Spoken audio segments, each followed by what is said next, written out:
All right, welcome to the Maturity Project. I'm your host, Chad Everett Broshears, and I am continuing on the physical maturity aspect. This is the fit and over 40 portion. Everything has its own category and all of that, so you just put it where it belongs. This is the final portion of the 7 questions of readiness. So that is energy and stress. Just as a quick recap, 7 questions of readiness are energy, intensity, stress, sleep, food, water, and discomfort to pain. Ask those questions at the beginning of every single session or workout. Ask yourself that question or your client, whichever way it works. If you got a client, then that. If it's yours, then ask yourself. Self-evaluate. You may want to you may go in wanting to have a much harder workout than your body's prepared for, and using this as like the pre-flight checks just to make sure everything's good to go. If it's a client, you're going to want to ask certain questions throughout the workout periodically. You don't want to make it ridiculous, but that's just to check in to make sure. Specifically is going to be whatever the high red flags are, something that's going to be scoring really high that's undesirable. Like if it's discomfort to pain, you're going to want to keep an eye on that. But the intensity, the intensity level is one you want to keep track of. So anyway, for today's conversation, it is energy and stress, just because the depth that I go into, at least at this level, for those are pretty simplistic overall. But when you come in, again, the way that I ask these questions, it takes me about 20 seconds for my client to be able to answer it. And that's typically while we're walking over for a warm-up or whatever it is. I like to do dynamic warm-ups, but it depends on the person's needs. And I'll just talk to them on their way to the location of it or while they're doing it. It depends also. Like if I'm really wanting to do some agility conditioning, really work on a person's ability to balance, I may ask them these questions while they're doing their dynamic warm up as a way of distracting them enough to let their body take over. And then it starts to tell me other things that typically, that can be convoluted because of the person focusing too much on what they're doing.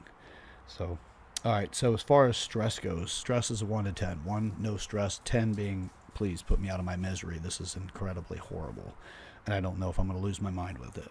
Right? That's a 10. So that tells me a lot about the person's cortisol. It tells me a lot about, now it's not exact, right? It just tells me they're likely going to have more cortisol in their system than they would if they weren't so stressed. It also lets me know more about what might be a trigger to push themselves harder than they really need to go, because they may be using the workout for stress management that could lead to cracking the block, if you will, right? Damaging the person. So it gives me that. The goals also, if they have noteworthy stress levels, on the way out, I want to find out again before they walk out the door when the session's over. And I do notate these things. I'll ask where their stress level is at the end of the workout.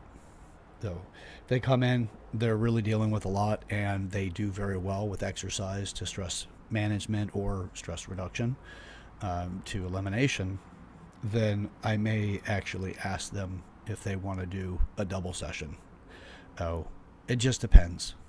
Really, it's just completely up to what their needs are at the moment. But there's a lot that these questions give you privilege to. If you don't ask them, you got to guess too much. Energy, 1 to 10. 1 being I don't have any energy at all, basically the energy of a corpse, and 10 being a wellspring, a crap ton of energy. Now that in itself, if they come in and they tell me that they have like a 4 on energy out of 10, which is not very high, and they have a pattern of being a 7 or an 8, I already know from my conversations that I've had with them whether or not they have a lot of caffeine consumption. But I'll ask specifically, if I have not asked in a while, if they had started consuming caffeine and didn't let me know. Or, because if they've been consuming it and then they stopped, that could cause an energy drop, obviously, right? We've all experienced that, they consume caffeine. The other side is that it may have had too much caffeine and they've actually hit a crash. So it just depends. It does tell me something, and I'll ask these types of pointed questions because it really helps me create a better care protocol for their well-being when it comes to their exercise. I want to improve the relationship the person has with their workouts. So I use the holistic approach and the holistic education in order to make a better outcome, because I want to bond that. I want to make it a lifestyle, not just something as a habit they do. I want it to be a lifestyle that they do. So something that really builds into more of their character, but without being the... I try not to make firebrands out of people, because those are the ones that are radical about it. You know, now if that's you, that's you. Fantastic, but there are definitely people that's not really them. They just go through phases, and if I can help with those phases, I'm happy to. Now, so again, the 7 different areas. The 7 questions of readiness. These will give you some of the deepest insights on how to actually work with your client or yourself. And it will give you enough of an understanding, because the details matter, more of an understanding about you. So if you come in, your stress levels are really high, and you're just not common to have that, and I have not seen that trend in the workout, the history that I've had with this person, then I will dig a little bit deeper. Typically, if something's going on in the person's life, nearly all of my clients have created a very close bond with me in a way that they feel cathartic about sharing their experiences about what they're going through. So I usually have a pretty good idea what's going on, if it is something that's kind of mounting up on them, or it could be that they are, maybe they were surprised by something. It's better that I know it, because I can cater the workout in a way that doesn't give them the negatives that they could otherwise have actually experienced. So it's a tactful approach, right? So 7 areas of readiness, 7 questions of readiness. So write them down. I track every single one of these. The ones that I will track are the ones that score higher than they should, or higher than what I consider to be permissible. So like if their energy is low, then I'm going to want to track that and find out what may be going on in their life that's causing it. If they're not getting enough sleep, well, that's going to show up because I asked sleep. Now, if their answers conflict, well, you got 8 hours of sleep, but I'm seeing that your energy levels are low. Are you getting quality sleep? Now, typically when I do talk about sleep, though, I've already trained them. I'm asking about, because I teach this on day 1, is your sleep quality is like, it's quality. It's not just flip the light switch off and then flip the light switch on when it's time to wake up. It's the restfulness of sleep. It's where you are more likely to wake up before your alarm clock, or right when your alarm clock goes off, your feet are on the ground. So that's more of what I do when it comes to understanding their sleep quality. And if I find out that they have an energy deficit, well, what if they stayed up all night because they have something they're worried about? I have all kinds of different training protocols. If somebody's dealing with something, as far as, let's say they've got an illness, well, there are lymphatic exercises, there are digestive exercises. You can do just the breathing exercises for rest and recovery, priming the parasympathetic system. There's things that I can give them as far as like exercises or meditative practices or something outside of the gym that would be homework that can be supportive for them. There's a lot of stuff that I can offer, but I've got to access it by being aware of it. So, yeah. So as far as that goes, that's the other ones that I look for is going to be intensity, which I check in on that several times during the workouts, especially whenever I start to see the physical body symptoms that something may be getting a little bit above or below where they want to be in their intensity, but I still want them to answer it, because if I just assume it, I might and very likely will miss the mark. So I have had clients, and so have my trainers in the past. I've had clients that had the most grimace look on their face, the most intense, wore out, like, holy crap, this is something, right? And then you're like, Jesus, man, this must be a really hard workout. You are wearing it. What are you talking about?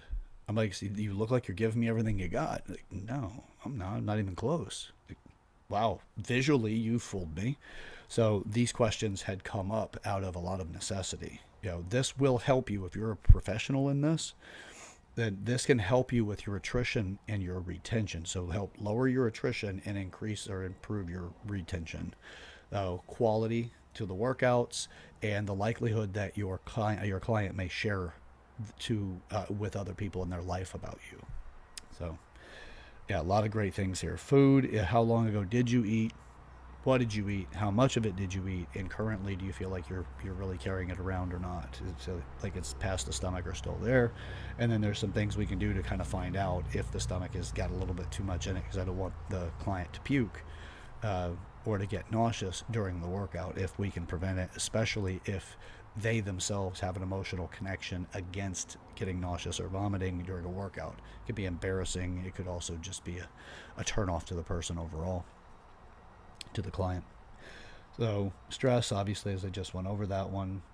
Sleep, talked about that already. Food, talked about it. Water, there is an equation for water. I just want to know how much the person has had and how long they've been awake. Even if it's 5 a.m., how much water have you had to drink and how long have you been awake? Like for myself, I wake up at 3 a.m. Because I've just got a lot to do. Now, but that's why I asked that question. Is if I told you, you met me at 5 and I told you that I had, 8 ounces of water, if you knew that I'd been awake for 2 additional hours, you're probably going to want to make sure that I've had more water. Right? Again, it also depends on what's going on with my body, but overall, typically water doesn't cause too much harm unless you have a medical condition that could cause it, but those are not as common by any means. And then pain. It's actually discomfort to pain. Discomfort's on the bottom end. I don't really feel anything. And then it escalates all the way up to pain, which I did go over that quite a bit in a previous video. So that's it. That's the 7 questions of readiness, how to score it. And as you're familiar with it and you've taught it to your client, you can easily gain access to something much deeper in that person just simply by having those questions available and answered. And then checking in on the right ones. Another one that I do check in on, by the way, is if they have discomfort to pain. If they're giving me a flag value, let's say that they give me normally their discomfort to pain is a 1, so there's no discomfort or pain. Then in one day they come in and they're like, yeah, I'm feeling kind of a 3, maybe a 4. I'm going to look into that, because if I can do a corrective stretch or some corrective exercises to reduce that discomfort, it's probably best we do that than to possibly exacerbate the issue. So I am a corrective exercise specialist, so that's the type of conditioning that I'm familiar with putting people through, is if you can do the corrective side and the base level conditioning for a foundation, you can performance condition anybody to the limitations of their body, which amputees, people like that, you just have different movement patterns. You have to work with them. So that's it. If you're interested in this and you want to get more on it, by the way, I will send you over the 7 questions of readiness at no cost to you. But just send me an email at yourmaturityproject@gmail.com. That is YOUR maturityproject@gmail.com. We'll be happy to send these over to you. These are questions that I came up with. I did not get them from anywhere else. It's through my holistic education and working experience. I do encourage all people that are professionals in the industry that I have any influence over, please use these questions. It is one of the best ways to establish high quality care for your client. And 20 seconds, a couple of notes, and you're good to go. There's really no reason not to do it. You just have to be trained for it. So again, send me over an email. I'll be happy to send you that and a PDF, so you have just a good idea about how to consistently ask questions on it. If you need any kind of training or additional conditioning on that or training on it, I will be happy to also show you some options there. Okay, that's it for today. Share this video with people in your life, especially your fitness friends. If you want to make a meaningful conversation, get started on it. Be the person that makes the difference. Don't wait for them to show up. This is the Maturity Project. I'm your host, Chad Everett Broshears, and remember, we grow through what we go through. Yesterday's mistakes become tomorrow's success. All right, let's get up to something. Let's do it together. Let's go.